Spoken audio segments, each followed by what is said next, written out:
Now we're going to have to put in the pins which will hold our strings at the end of the instrument.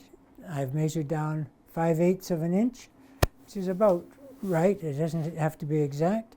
And I've measured across approximately 3/8 of an inch, which will leave enough space for the strings, about 1/8 of an inch on each side of the stick. And I'm just going to put a little dent in the wood.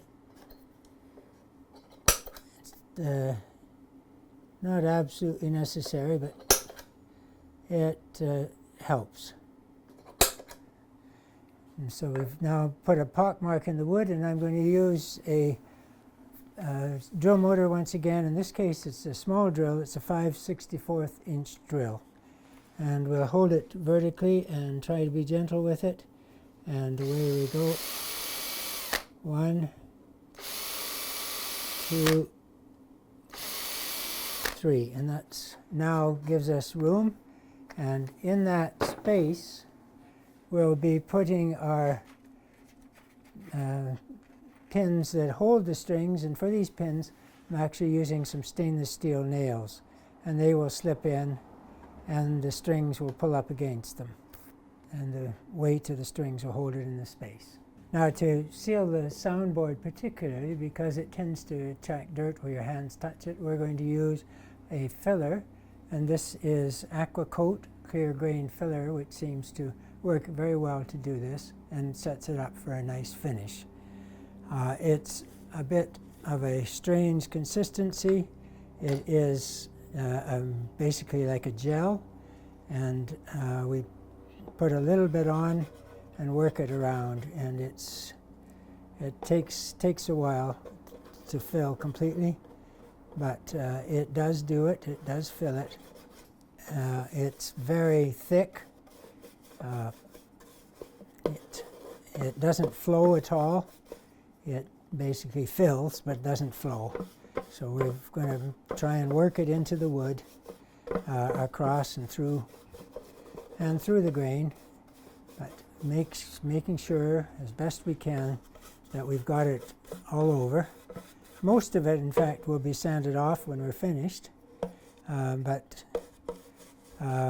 because it's fairly expensive, we try not to waste any, and to keep it relatively under control with a brush. It can be applied with a rag, but the brush will do a adequate job. And funniest stuff to use. The other way to apply it is, as I say, with a rag, or in this case I can put it on with a sponge, a little bit quicker. It gives a nice surface, a clear surface. One of the advantages of this filler is that it's water soluble, and that the brush or your hands, whatever, it washes off very easily with water. So we're using it to fill the grain, not so much as a finish, but more of a filler. It is also, because it fills, it acts as a finish. There are a number of ways we can finish the stick, and it depends on the person who's doing it, what they would like. It could, in fact, be painted, but if you've spent this much work trying to get a good wood joints and so on, I feel it's a waste to paint over the work that you've done. But we've had people who wanted to and have painted the stick. It can be stained. If you're staining the stick, you have to be very careful and save wood to do preliminary test stains.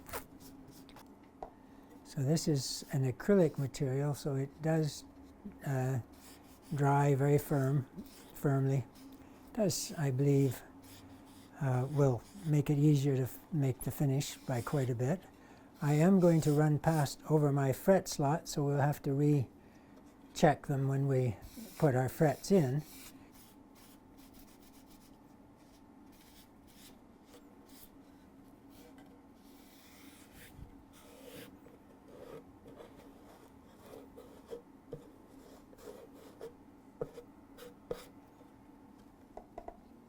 Once again, one of the important things is to make sure that we have adequate filler on the soundboard itself. Very soft, open wood, open-grained wood that benefits from the filler and from the strength of the acrylic.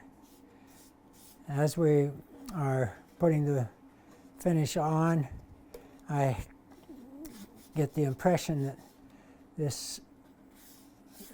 the personality of the stick is coming out somehow. That every time someone builds their instrument, they're all slightly different and have a different personality, different aspect, and that depends on the person making them. Okay, we have finished with putting on the filler, and it's going to give us a nice surface. So what we haven't done is cut the fret slot at the base where the top of the body, the soundboard, meets the main trunk. And we'll do that now. And that is all that's needed to cut there. And the other things we're going to do is put in some frets to allow the strings to bear over the frets to go down into the tuners. And we do that now with another saw. And again, these are not critical frets, but we try to keep them neatly done. Now, and these aren't essential positions. They're largely decorations, also used to keep the strings from cutting into the wood too much. The next thing we're going to do is make sure that we've cleaned out the fret slots, the ones that we've put sandpaper and all sorts of things in. So we're going to run a fine knife across and through the slots and make sure that the slots themselves are free all the way along.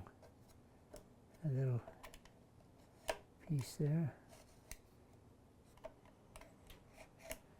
And then we're going to put in the slotting material, and this is a fret. A fret is a fine piece of wire in a rather mushroom shape, but the base of the fret has little wee spikes that will hold it in position. Now, because we're working with all sorts of people and different skills, we're going to add a little glue on each fret just in case. So to do that, I will use once again our small glue bottle and put a tiny piece of glue into each fret slot. I put the glue in, and now I'm just going to start the fret into the slot itself.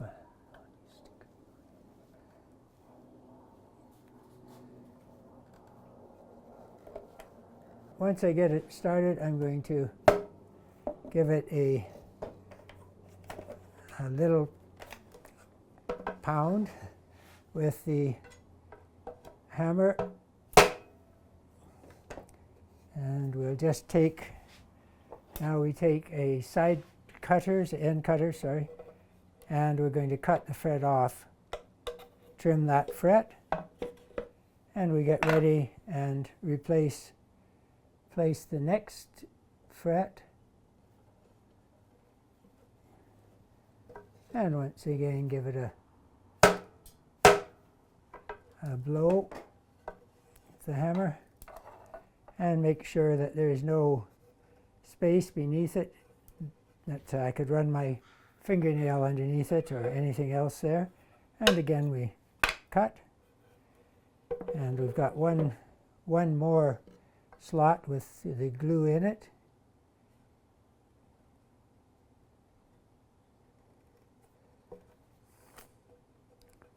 And can place the fret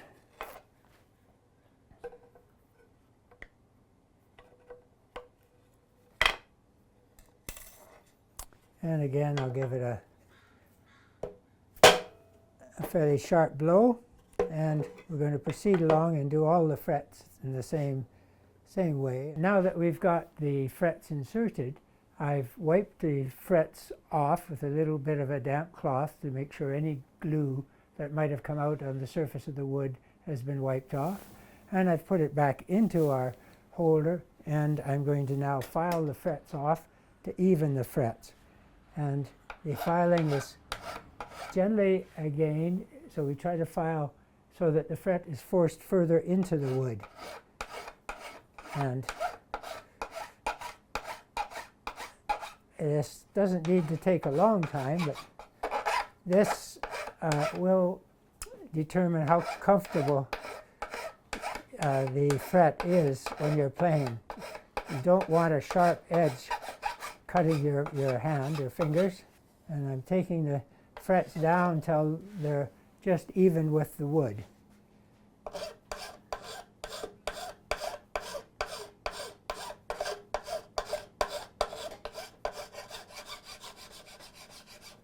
Now, when we put the frets in, the top fret is made of a different material, and it is made of a harder material. I'm going to use a bigger file.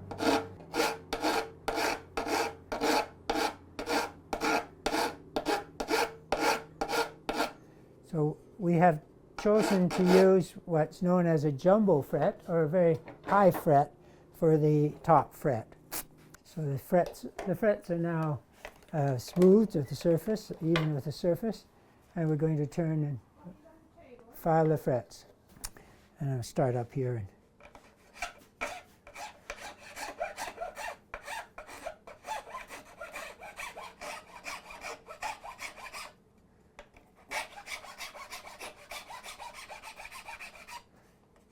So the file that I'm using cuts only on primarily on the forward stroke. So once again, the force is going in to push the frets into the wood. So once again, when we're filing the frets, we're just trying to get them so that they don't stick up over the wood itself. That the surface of the fret, the end of the fret is at the level or even slightly lower than the wood itself. So we're going to be dressing the fret in a minute to take the sharp edge off, but we still need to have it a little bit lower than the wood. Now we can have a look and see and feel, and again there's a couple spots that we can just run our file down and make sure that there's nothing sticking out itself. There's one fret is a bit further out, and we'll just take and knock it down again.